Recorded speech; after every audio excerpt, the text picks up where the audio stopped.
They go into Rafah. I'm not supplying the weapons that have been used historically to deal with Rafah. President Joe Biden confirming to CNN his intention to shut off transport of offensive weaponry to Israel, including shipments of 2,000-pound and 500-pound bombs used to penetrate Hamas tunnels. While he says that he's concerned about the potential for mass civilian casualties in densely packed Rafah, Republicans on Capitol Hill are loudly objecting. This is obscene. It is absurd.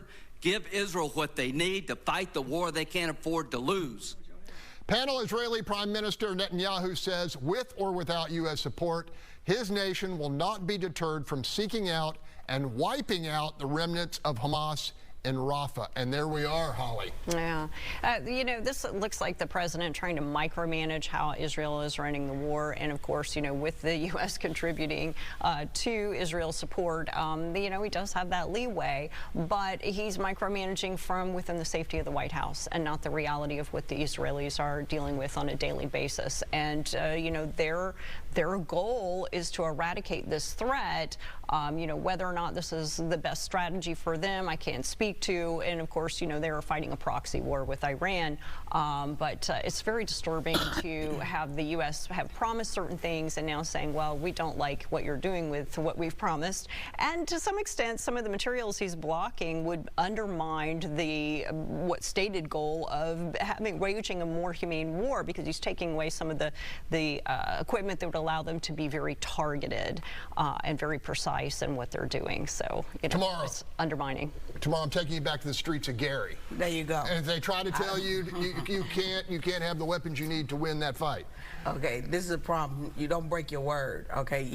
And you don't need to be telling, the U.S. don't need to be telling anybody how to do a war. As I've said before, when 9/11 happened, we attacked Iraq, the wrong country. And we didn't say, oh, we don't want any civilians killed. Oh, we got to look out for the kids. We do that. When we went after bin Laden, if his kids was in that house when they came after them, they were just going to be next. So how you going to sit up here and tell them, oh, we going to give it to you, but then the president say, no, Congress has voted for this. You need to let this go before you go back take that second nap. You need to go on and let them send this out and stop doing Israel like this, because you promised it to them. Months away from presidential election, is this a potential landmine for Joe Biden? Well, that's exactly the point I was going to make. He's dancing this line and there's no way to win. So you have the vocal minority of the base, which wants him to kind of turn his back on Israel.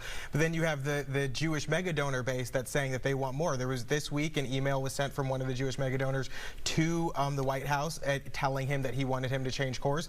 The Jewish Democratic majority came out with a statement saying that they don't know what the political consequences will be if he turns his back on them. And so it's this fine line that he's trying to dance, and I don't know how you exactly win that. And I do think this could emerge to be a bigger issue, as well as the border, than the perceived issue of abortion on the Republican side. I think with those two things, it's going to make it really hard for him heading into November. Paul, 20 seconds. Thoughts?